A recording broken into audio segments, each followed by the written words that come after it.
Morning students, कल हमने बाल गोविंद चैप्टर की रीडिंग कंप्लीट कर ली थी। आज हम इसके क्वेश्चन आंसर करेंगे। क्वेश्चन नंबर 1, खेती बाड़ी से जुड़े गृहस्थ बाल गोविंद भक्त अपनी किन चारित्रिक विशेषताओं के कारण साधु कहलाते थे।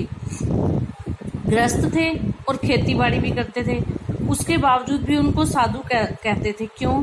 क्योंकि गृहस्थी में रहते हुए, खेती बाड़ी करते हुए भी उनमें साधु की विशेषताएं थी। साधु की क्या विशेषता होती है? वो सच बोलता है, वो किसी का बुरा नहीं करता, किसी की चीज को बिना पूछे प्रयोग में नहीं लाता, और अपने जो भी आमदनी होती है, जो भी उसका खर्चा होता है, उसको पहले भगवान को समर्पित करके उसके बाद उसको ग्रहण करता है। तो ये नेक दिल होता है। ये सारी जो विशेषताएं थी वो बाल गोविंद में विद्यमान थी। बाल गोविंद भक्त में साधुओं की सभी विशेषताएं थी। वे कबीर को अपना साहब मानते थे, भगत और साथ ही सत्यवादी थे, खरा बोलने वाले थे, नम्र स्वभाव के थे।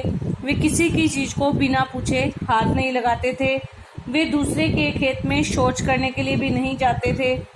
गृहस्थी होकर भी वो मोह माया में फंसे हुए नहीं थे। वे अपने पुत्र को स्नेह तो करते थे, लेकिन उसमें मोह नहीं था, क्योंकि जैसे ही जब उसकी मृत्यु हुई है तो वो उत्सव मनाने लगते हैं कि आत्मा का परमात्मा से मिलन हो गया।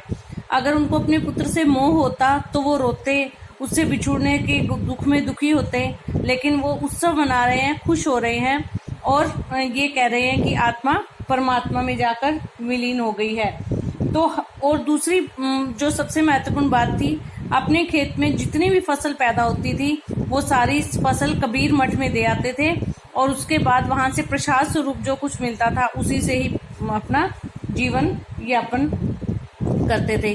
तो आप इनको पॉइंट्स में भी लिख सकते हो। वो हमेशा सच बोलते थे और दूसरे के खेत में शौच के लिए नहीं जाते थे। नंबर 3, नम्र स्वभाव के थे। नंबर 4, खरी बात कहते थे। नंबर 5, किसी की वस्तु को बिना पूछे प्रयोग में नहीं लाते थे।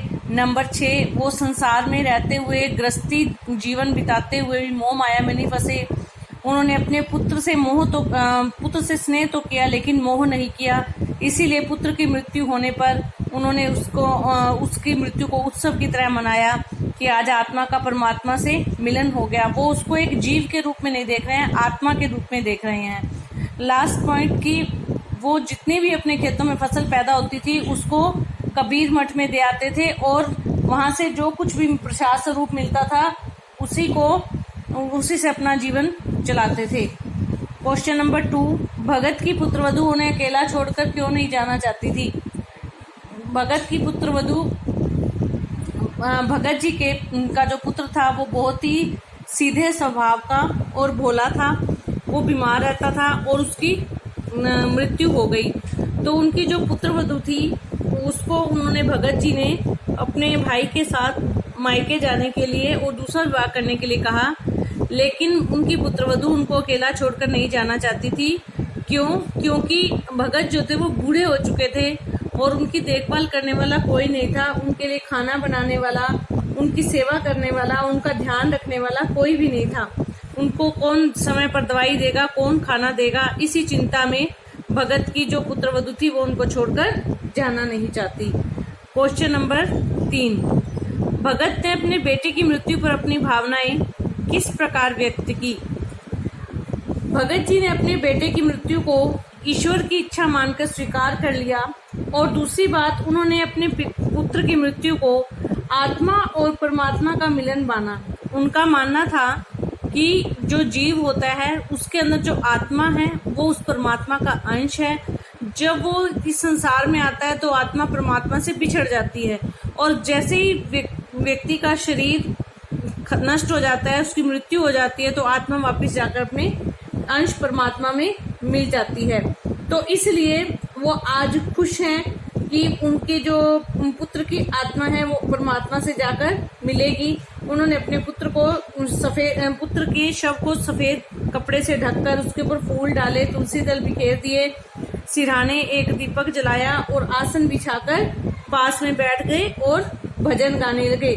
गाते गाते अपनी पतोहू के पास जाकर उसे उत्सव मनाने के लिए कहते हैं कि ये रोने का समय नहीं है, उत्सव मनाने का समय है। अर्थात यहाँ पर बिल्कुल वो उन्होंने जो भाव व्यक्त किए हैं वो एक बहुत बड़े साधु ही कह सकता है ऐसी बात, बहुत बड़ा ज्ञानी ही ऐसी बात कह सकता है। भगत ने अपने बेटे की मृत्यु पर रोने की बजाय, दुखी होने की बजाय उसको ईश्वर की इच्छा मानकर स्वीकार किया।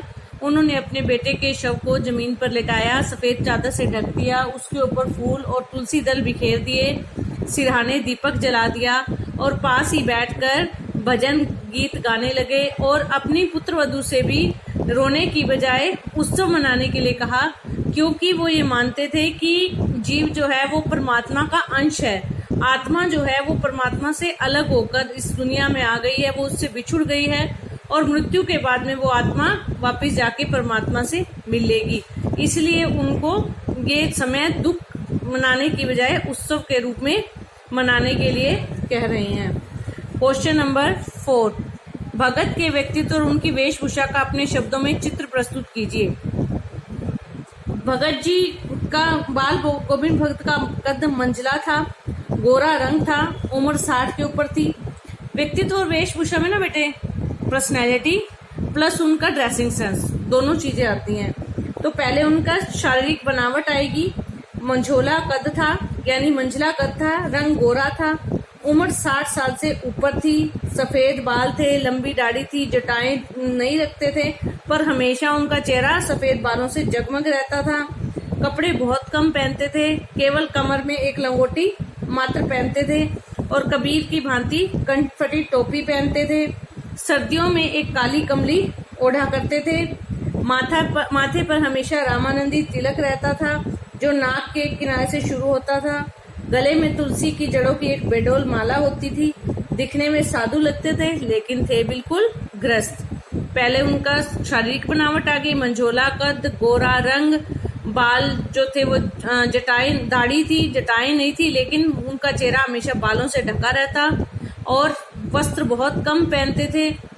कमर में एक लंगोटी मात्र पहनते थे, कबीर की भांति कनफटी टोपी पहनते थे, सर्दियों में एक काली कमली ओढ़ते थे और माथे पर रामानंदी तिलक लगाते थे, जो नाक के एक छोर से शुरू होकर दूसरे छोर तक माथे तक जाता था और दिखने में, और गले में तुलसी की जड़ों की एक बेडोल माला थी, दिखने में एकदम साधु लगते थे।